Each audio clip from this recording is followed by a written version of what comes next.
Παιδιά, ο αδερφός μου, επειδή έχει κάνει χειρουργείο στο πόδι του, έχει γύψο,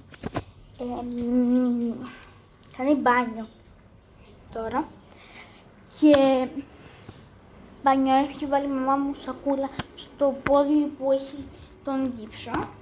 Περπατάει με το πι. Με το καπί. Μου έχει το καπί όταν λέω πι. Okay. Και μετά κάθεται στη χέστρα, δηλαδή στη λεκάνη, και εκεί πέρα κάνει μπάνιο. What? Say what? What? Τι να κάνω αυτό τώρα. Να, αυτό εδώ πέρα το λαγουδάκι είναι του αδερφού μου και του άλλου μου αδερφού, απλά του άλλου μου αδερφού εγώ με την ξαδέρφη μου το είχαμε φάει.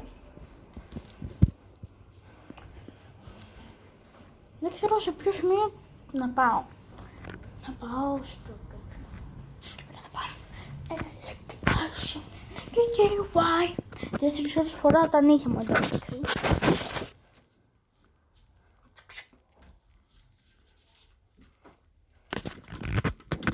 Τι κάνεις εκεί?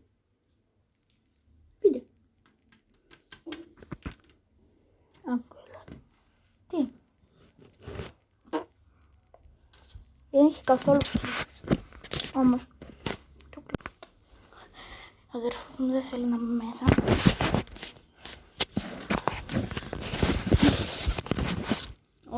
Θα κάτσω εδώ. Θα σας πω μια τρομακτική... Τι? Ναι, θα σας πω μια τρομακτική ιστορία. Μια φορά και ένα διάρο ήταν ένα κοριτσάκι που το λέγανε Αντριάννα. Και αυτή είναι 100% αλήθεια. Αντριάννα και καλά, το έχω δει σε παιδικό. Δεν θυμάμαι το όνομα της, αλλά εγώ θα την ονόμασα Αντριάννα. Ήταν ένα μικρό παιδάκι με έναν μπαμπά που έπινε κάθε μέρα από 2 λίτρα αλκοόλ. Και έτσι η μαμά του παιδιού δυσκολευόταν σίγουρα.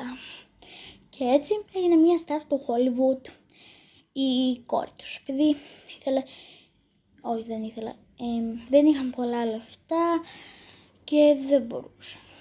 Και μία μέρα την παίρνει ένας και καλά, σε λίγο θα κλείσω το